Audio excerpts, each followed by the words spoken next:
గౌరవ శాసనసభ్యులు చింతమనేని ప్రభాకర్ గారి ముందుగా శిరసు వంచి నమస్కారాలు తెలియజేస్తూ వేదికను అలంకరించిన పెద్దలందరికీ కూడా కృతజ్ఞతలతో మన ప్రభుత్వం వచ్చిన తర్వాత ఎలాంటి కార్యక్రమాలు చేశారు అనే దాని గురించి ఈరోజు కార్యక్రమాన్ని ఏర్పాటు చేయడం జరిగింది. 3,50,000 కోట్ల రూపాయలు అప్పుడప్పుడు జగన్మోహన్ రెడ్డి గారికి చంద్రబాబు నాయుడు గారి ప్రభుత్వాన్ని అప్పగించడం జరిగింది. ఆయన దిగిపోయేటప్పటికి 14 లక్షల కోట్ల రూపాయలు అప్పు చేసి ఆ భారాన్నంతా మన అందరి మీద ఒక్కొక్క మనిషి మీద 3 లక్షల రూపాయలు అప్పు మన నెత్తిని పెట్టి పక్కకి వెళ్ళిపోయినటువంటి వ్యక్తి జగన్మోహన్ రెడ్డి. అలాంటి స్థితి నుంచి రాష్ట్రాన్ని ఎలా గాడిలో పెట్టాలనుకునే పరిస్థితి నుంచి మరి వచ్చినటువంటి తుఫాను కారణంగా విజయవాడ ప్రాంతం ఏనాడు కూడా మన ఇక్కడున్న వారికి ఎవరికీ తెలియదు విజయవాడ మొలగొట్టం అనేది.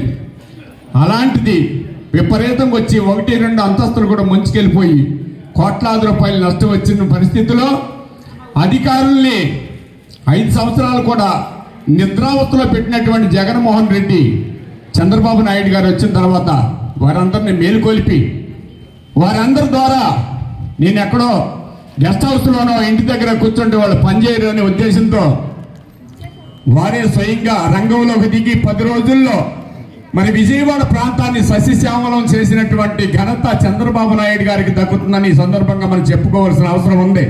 అందులో భాగంగానే మన టైగర్ చింతమనేని ప్రభాకర్ గారు బడుగు బలహీన వర్గాల ఆశా జ్యోతి అన్నదాత మరి ఇక్కడి నుంచి ప్రతి నిత్యం 30-40 వేల ప్యాకెట్ల ద్వారా వేలాది ప్యాకెట్లు లక్షలాదిగా పంపించి వాళ్ళందరినీ ఆదుకున్న ఘనత ఒక చింతమనేని గారికే దక్కుతుందని మీ అందరికీ తెలియజేసుకోవాల్సిన అవసరం ఉంది.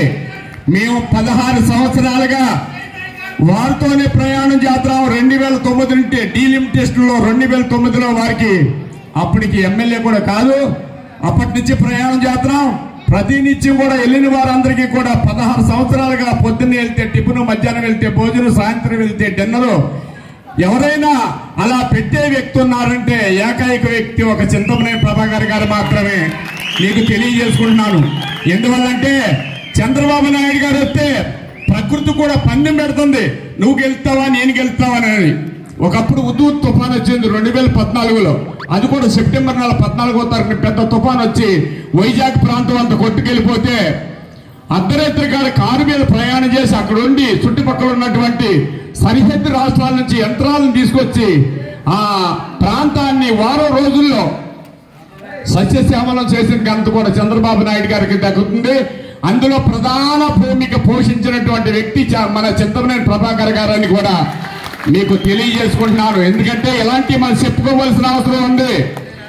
ఎలక్షన్కు ముందు వారి గురించి చేసినటువంటి ప్రచారం ఆయన ఎంత గొప్పడో మనందరికీ తెలిసినప్పటికీ కూడా ఒకసారి గుర్తు చేసుకోవాల్సిన అవసరం మనందరం ఉంది కాబట్టి చెప్పాల్సి వస్తుంది. ఇక్కడి నుంచి ఉద్దు తుఫాను వచ్చినప్పుడు తెల్లారిపాటికి వేలాది ప్యాకెట్లు భోజనాలు తయారు చేసి విమానాల ద్వారా పంపించి అక్కడ పంపిణీ చేయటమే కాకుండా మన నియోజకవర్గం నుంచి 400 మందిని తీసుకెళ్లి అక్కడ పడిపోయినటువంటి చెట్లు, కరెంటు స్తంభాలని ఈ జనాలందరినీ కూడా సమాయత్తపరిచి రంపాలతో కోయించి అప్పటి వరకు ఎవరు బయటకు రాలేదు. ఇది అవసరం కూడా మన అందరికీ కూడాను.